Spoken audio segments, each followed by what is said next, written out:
So listening, speaking, writing, reading, watching. So I would say these are the 5 pillars which help you to achieve fluency in English.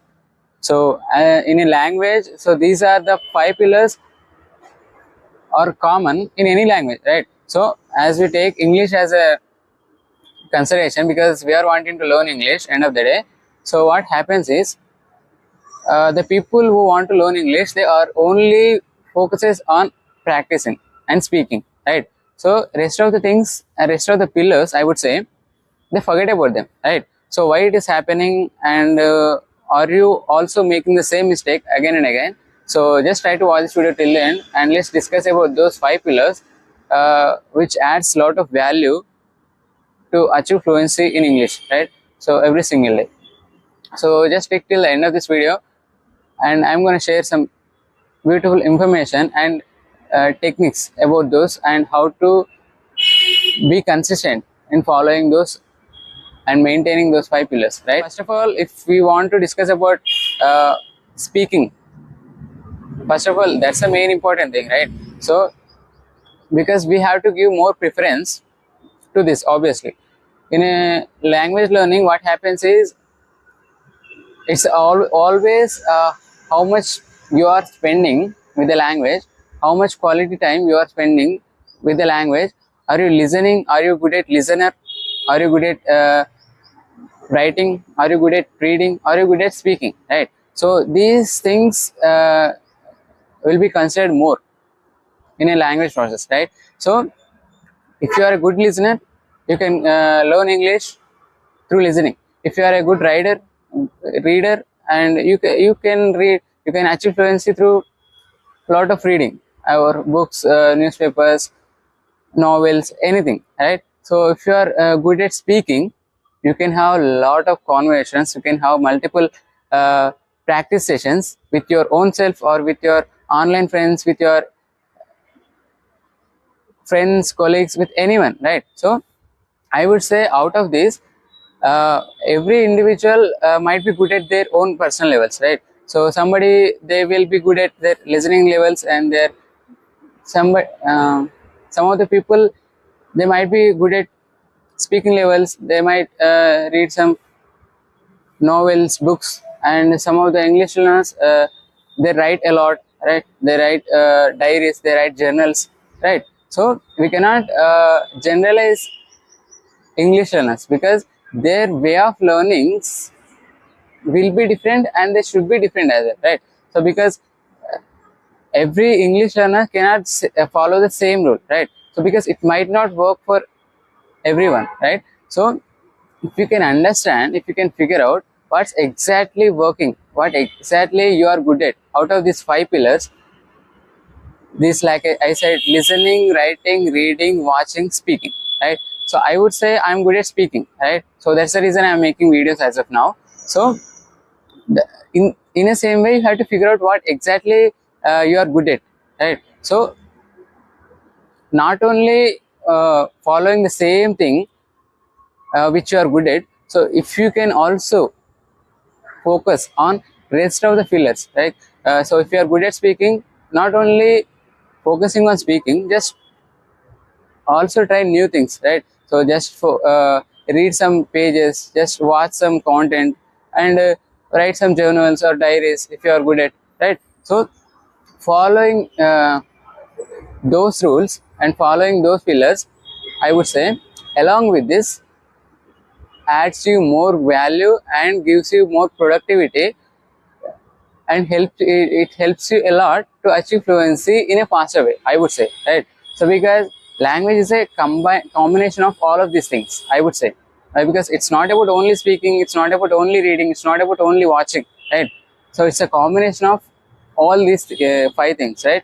So if you are able to figure out, if you are able to understand the importance of all these 5 things, definitely you will be a good listener, you will be a good writer, you will be a good speaker, right? So you will be you will balance all these 5 pillars in a same level, right? So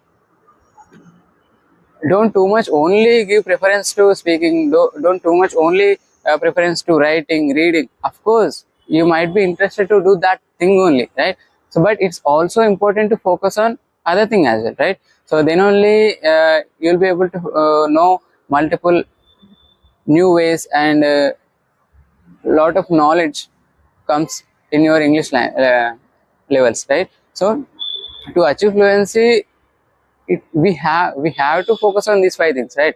So only speaking we cannot get that much of knowledge, right? So only listening we cannot get enough knowledge, right? So knowledge comes through consistency, and obviously we need to put our 100% efforts on these five techniques, and these five pillars, right? So at least from today, if you are only focusing on speaking, just focus on other four as well, right? So if you are only focusing on writing, just focus on other as well, right?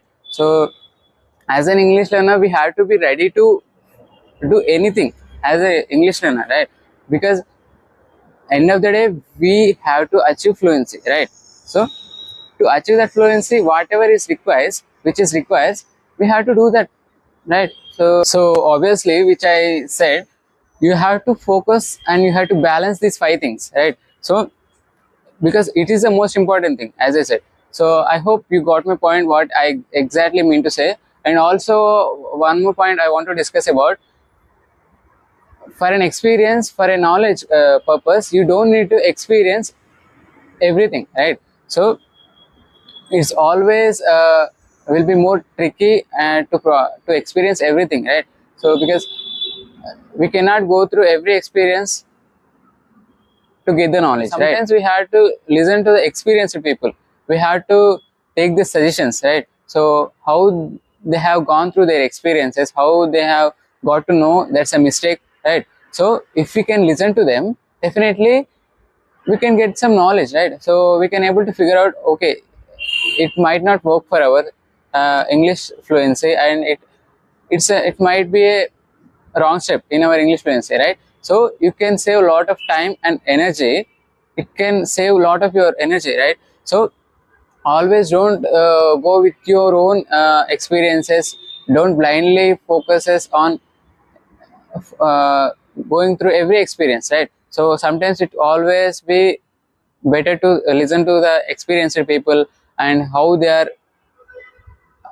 have achieved their fluency, how they have uh, spent their time with the language. So if you can listen to them, not only learning in English language, so it's also applicable in any other sector, right? So a good listener also can be a good speaker. It's almost equal to the good speaker, right?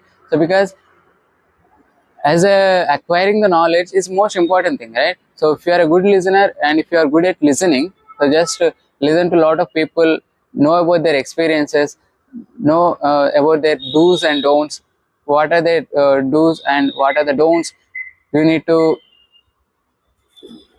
follow in your regular English journey. So if you can figure out them, definitely it's quite easier to achieve fluency in a faster way, right? So I would say about this thing, because nowadays the people are who is learning English, they are not able to uh, focus on their exact thing, what exactly working for themselves, right?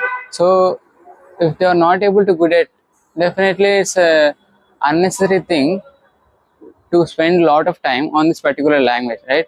So at least from today, know your strengths and weaknesses, and listen to a lot of people and take the suggestions, and follow your own way of learning as well, what exactly working for you. So if you can figure out that thing, so then nothing beyond beats you. So just focus on yourself and believe in yourself, but you have to be consistent, right? So in English language, consistency plays a major role.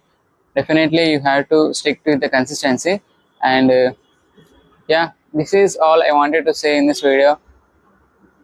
I hope this video has helped you a little bit. So if you like this video, just try to like, share and subscribe, and I'll see you in the next video. Till then, keep learning, keep practicing, and never stop speaking, okay?